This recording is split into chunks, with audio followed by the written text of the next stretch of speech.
मौजूदा संसद सत्र का आज आगाज दिल्ली में हो गया। दूसरी तरफ बिहार में भी बिहार मंडल का आगाज हो गया। प्रधानमंत्री ने दिल्ली में संबोधन कर दिया और बिहार में नीतीश कुमार के संबोधन के साथ शपथ ग्रहण शुरू हो गया है। हमारे साथ जनता दल यूनाइटेड के प्रवक्ता निहोरा जी हैं। निहोरा जी से हम पहला सवाल दिल्ली से लेंगे। सोनिया गांधी और राहुल गांधी पर दूसरी बार नेशनल हेराल्ड केस में एफआईआर कर दिया गया है। विपक्ष का सीधा सीधा सवाल है, क्या हो रहा है? नहीं, काम गलत करिएगा तो परिणाम भी तो उसके गलत ही आएंगे। अब जो मुकदमा हुए हैं उन पर तो जांचोपरांत ही केस हुए हैं, तो उसमें हम लोग क्या कर सकते हैं। कहीं न कहीं कुछ गड़बड़ियां पाए गए होंगे तो प्रिमा फेसी मिला होगा, तब एफआईआर हुआ है। लेकिन दूसरी तरफ आपके सहयोगी हैं, बड़े सहयोगी हैं चंद्रबाबू नायडू, उनको ईडी ने क्लीन चिट दे दिया। कांग्रेस पर एफआईआर करती है। आप भी जेडीयू एक सहयोगी पार्टनर है दिल्ली में। आप लोग भी कहीं दबाव में तो नहीं काम कर रहे हैं? नहीं हो रहा जी? नहीं नहीं, आप लोग समझते हैं कि चंद्रबाबू नायडू को क्लीन चिट ईडी दे दिया। जांचोपरांत अगर तथ्य सही नहीं पाए गए होंगे तब ये ईडी क्लीन चिट दिया होगा। और यह जो भावना है लोगों के मन में, विपक्ष के मन में, कि ईडी सरकार के निर्देश पर चलती है, उस भावना को निकाल दे विपक्ष। ईडी किसी के दबाव में, किसी के कहने पर काम नहीं करता है, बल्कि जो आरोप लगते हैं, जांच के बाद अगर आरोप सही पाए जाते हैं तब आगे की कार्रवाई करती है ईडी। महागठबंधन विधायक दल के नेता तेजस्वी यादव ने कहा है कि हम विपक्ष के मुद्दे को बड़े मजबूती से उठाएंगे और तंज भी किया है इस सरकार पर, क्या कहिएगा?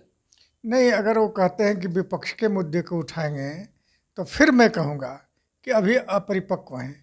जनता के मुद्दों को सही ढंग से उठाएं, तो ये विपक्ष की कर्तव्य और भूमिका भी है। जो भी समस्याएं जनता का है, चाहे किसान का हो या विद्यार्थी का हो या जिन लोगों का समस्या हो, उन समस्याओं को सरकार का ध्यान आकर्षित करे और वो सवाल उठाए। विपक्ष का काम ही है ये काम। लेकिन दूसरी तरफ नहीं हो रहा जी, पटना से दिल्ली लेकर चलते हैं। राहुल गांधी कह रहे हैं कि जो आप लोगों की प्रचंड जीत हुई है, एनडीए की प्रचंड जीत हुई है, जेडीयू की प्रचंड जीत हुई है, इसको स्वीकार करने को तैयार नहीं है। कह रहे हैं कि ये तो खेला है। अच्छा, कांग्रेस की जीत होती रही थी। 84 में क्लीन क्लीन स्वीप मिला था, 400 लोकसभा के सदस्य मिले थे। तो उस समय क्या गड़बड़ी किया था कांग्रेस ने? कई दफ़ा कांग्रेस को क्लीन स्वीप और अपोजिशन को साफ कर दिया था। ऐसे अवसर देश में आए हैं कांग्रेस काल में भी, तो हम लोगों ने तो सवाल नहीं उठाया कि कांग्रेस ने कोई गड़बड़ी किया है।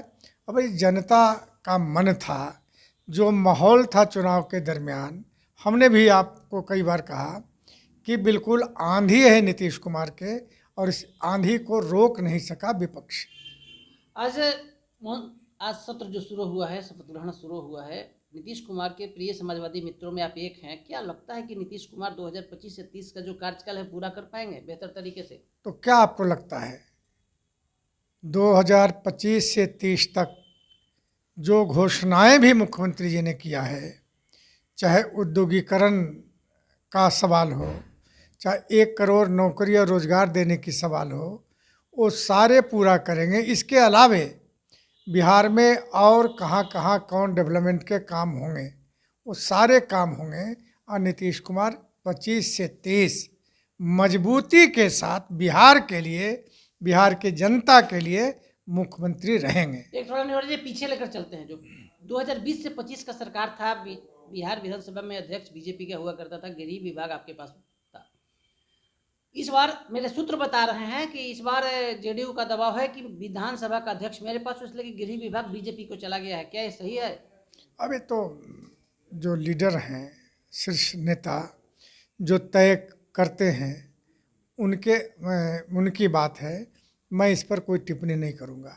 जिस दिन से निहोरा जी नीतीश कुमार ने मुख्यमंत्री पद धारण किया है, उस दिन से लगातार मुख्यमंत्री कभी पीएमसीएच, कभी सोनपुर मेला, कभी कहीं जा रहे हैं।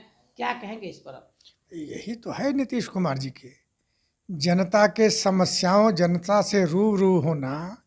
यही कारण है कि लगातार जनता पसंद करती रही है, और इस बार भी 25 में जनता नीतीश कुमार को पसंद की। जी, तो लगता है ना कि अब कार्यकाल तो बेहतर तरीका से नीतीश जी बिल्कुल बेहतर तरीके विकसित से। बिहार का जो आपने दावा किया है, लगातार हमारे चैनल पे दावा किया है कि विकसित बिहार, विकसित बिहार, विकसित बिहार, तो उसका परिकल्पना जो बिहार के लोग सोच रहे हैं पूरा हो पाएगा जिस आधार पर आपको वोट मिला है। बिल्कुल नीतीश कुमार वो काम करेंगे बिहार में विकास के जो लोगों ने सपनों में भी नहीं सोचा होगा। ऐसा ऐसा विकास का काम करेंगे।